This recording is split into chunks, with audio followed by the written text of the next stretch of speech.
Max Verstappen trailed Lando Norris by 22 seconds in the most recent Grand Prix on Prix at Zandvoort. 22s, in F1 that is an eternity. What is the current state of Red Bull? Why in the hands of Verstappen and Perez has the once perfect RB20 now seem to be a ticking time bomb?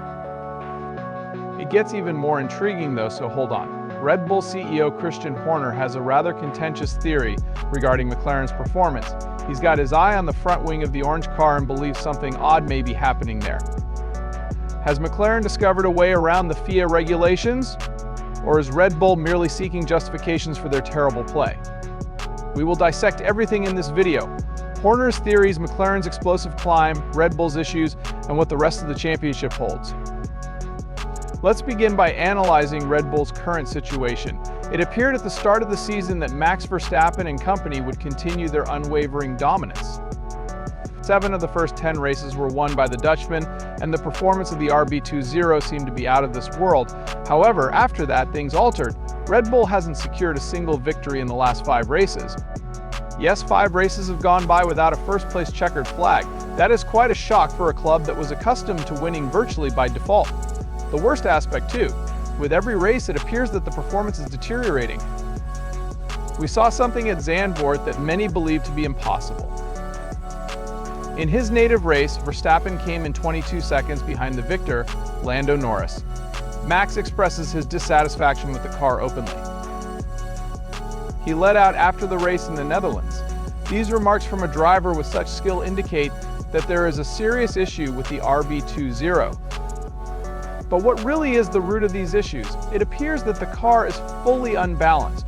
Verstappen talked about simultaneous issues with oversteer and understeer, which is a nightmare for any driver. Furthermore, there is far more tire wear than usual, particularly on the left side. In the most recent GP, Red Bull chose to test several setups between Verstappen and Perez because they are so anxious for answers. And what's even more fascinating, McLaren appears to have discovered the secret to soaring on the tracks while Red Bull is spinning its wheels. And that's where the most contentious aspect of Red Bull's CEO comes in. He's not one to stay silent about things that irritate him. Additionally, he recently dropped a bombshell that is stirring things up in the F1 paddock. This time, the goal was the front wing of McLaren. Horner claims that the front wing is a crucial component of performance, as he put it. The front wings of Mercedes and McLaren are oriented at completely opposite angles, quite distinct from the remaining grid. Is Horner suggesting that McLaren has discovered a way around the regulations? Let's dissect it. An F1 car's front wing is an essential part. It is in charge of directing airflow to the remainder of the car in addition to producing downforce. Performance improvements can be substantial even with little adjustments in this area. Horner appears to be recommending that McLaren, and perhaps Mercedes, have managed to decipher the FIA regulations in a way that provides them a major aerodynamic advantage by permitting a front wing design. Horner isn't accusing McLaren of being dishonest outright. He is drawing attention to a potential murky area in the rules. Discovering these gray areas in the rules and making the most of them is virtually an art form in Formula One. If McLaren's front wing is indeed compliant with the regulations, the question is, why has Red Bull not yet imitated the design? It's not quite that easy though, since every car is built as a whole. A significant alteration to one section can need a total redesign of other components. Furthermore, Red Bull might be holding off on taking any action until the FIA provides explanation if they think there is something fishy about McLaren's design. It takes time and money to build a new front wing, and no one wants to invest in something that might be outlawed in a matter of years.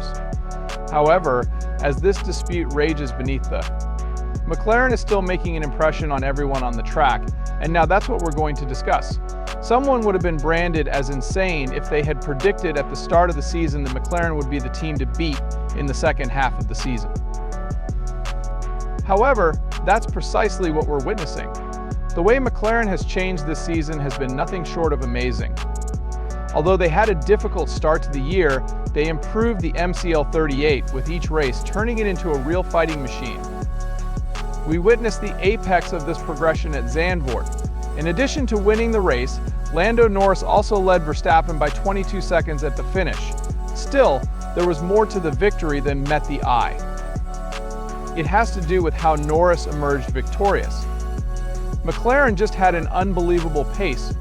Norris managed to achieve the fastest lap even with tires that were already worn in the last moments of the race. This demonstrates not just raw speed, not to mention superior tire management, exactly the area where Red Bull is failing. Principal of the McLaren team, Andrea Stella, is open about his belief in the car's potential. He even said that the team may aim for a winning run akin to Sebastian Vettel's from 2013, when the German won the final 9 races of the Red Bull season, following the team's victory in Zandvoort. Granted, making such a claim could come across as a bit audacious, but the truth is that McLaren appears to have discovered something truly unique. The vehicle is swift in all kinds of turns, is effective on straightaways, and has strong traction coming out of turns. Put otherwise, it's an all-inclusive bundle. Not to be overlooked is Oscar Piastri, the youthful colleague of Norris. As a rookie, the Australian has demonstrated remarkable performance, securing podiums and demonstrating that McLaren not only has a competitive car but also a highly skilled driver lineup. Will McLaren be able to keep up this pace through the end of the season is now the key question. More crucially, will Red Bull be able to respond quickly enough to keep their title? Now that we have a better idea of the overall situation, let's examine the individual issues Red Bull is dealing with in more detail. Because trust me, it's not simply that the automobile is moving slowly. That is not nearly as complicated as it is. The RB20's balance is the first significant issue.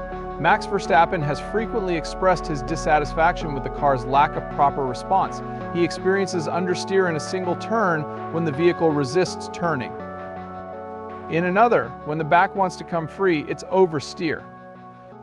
It annoys him. The automobile seemed to have taken on a rebellious life of its own, but that's not where the nightmare ends. Wear on tires has been a different story. Verstappen was seen frantically battling his tires at Zandvoort, particularly the left side. He went so far as to yell over the radio that there was no grip. Things are terrible when your own driver screams in exasperation. And the most fascinating thing, in the most recent Grand Prix, Red Bull appeared to be so bewildered that they chose to test entirely different setups between Verstappen and Perez.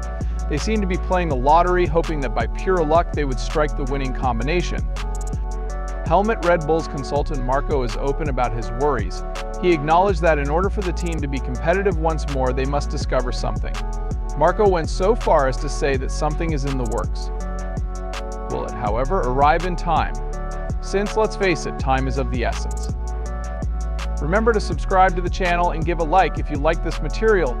You won't want to miss any details of this championship's last lap, so make sure to turn on the bell as well. Until then, everyone,